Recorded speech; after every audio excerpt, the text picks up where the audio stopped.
Hello everyone, and welcome back to Time with Dr. Racheal. So I'm still talking about PCOS, yes, but this time around about your irregular cycles.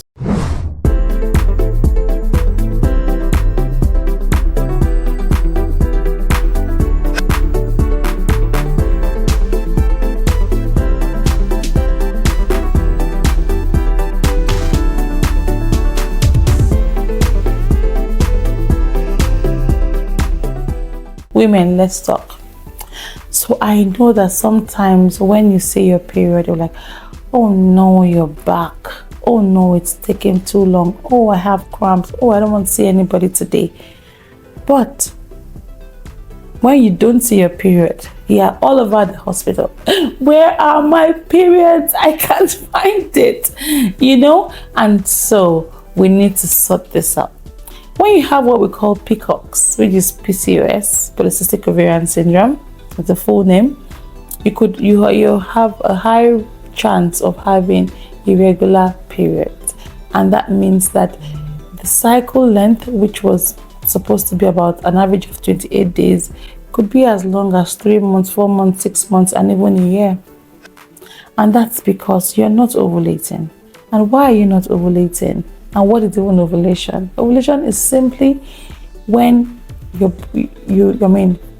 release that follicle, that Graafian follicle, that follicle that has become large enough to get the egg out of it.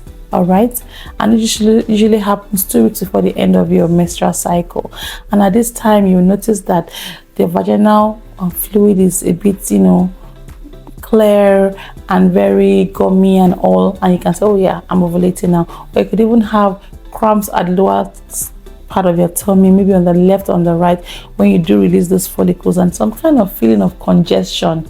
All right, and at this time, if you had met with your partner, then the sperm will swim up and go and fertilize the egg, and here you have the embryo implanted, baby coming.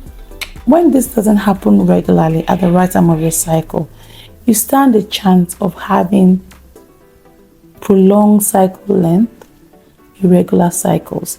I know sometimes at first you're happy you have irregular cycles, because then you don't have to stress about sanitary towels, tampons, and all of these shenanigans we have to face every month.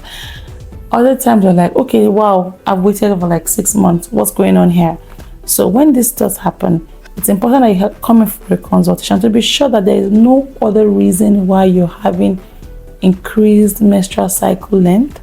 I always say that there are many other conditions that could cause you to have an increased cycle length. Also, it's important that you get your physical examination to be seen to be checked by a doctor, your weight, your height, to be sure that you have the right weight to height ratio, and every other symptom. In terms of if there are any other medical conditions that you're not even aware of. And then of course an ultrasound scan, like a camera test, that will help you to see what your genitals are like in terms of your reproductive system from within.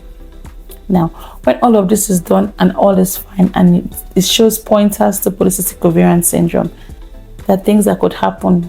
We're interested to know that just by weight loss, the periods could be corrected again, the cycle length could be corrected, or lifestyle modification, like some other things like dietary changes and all, or you take medications that will be given to you by your doctor, and then it regulates your cycle again. So there are many things that could happen.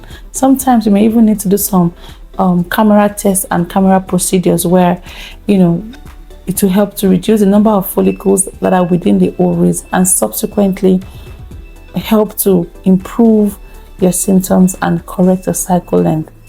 I must say that it's a challenging situation when you are having an increased buildup of the lining of your womb without shedding.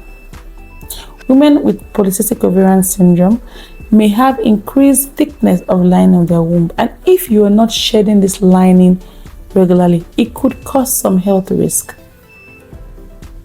You could have something called endometrial hyperplasia, which is an excessive growth of the of the lining of your womb, that's the cells within its lining, are abnormally overgrowing.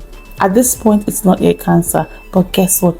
It could result to endometrial cancer, which is cancer of the lining of the womb, and that could be life-changing. It could be traumatic for you. And so, I would say, if your periods are not regular, or you start to spot in between your periods, and you know that this has been persistent, you need to see the doctor. You need to get evaluated. So, simply put, you're having irregular periods, you don't think this is not what has been going on, or there's a change in your weight over time, or you notice other symptoms or features of PCOS like excessive hair growth or excessive weight gain and all, please go see the doctor, get checked, get evaluated, and get the right treatment for you.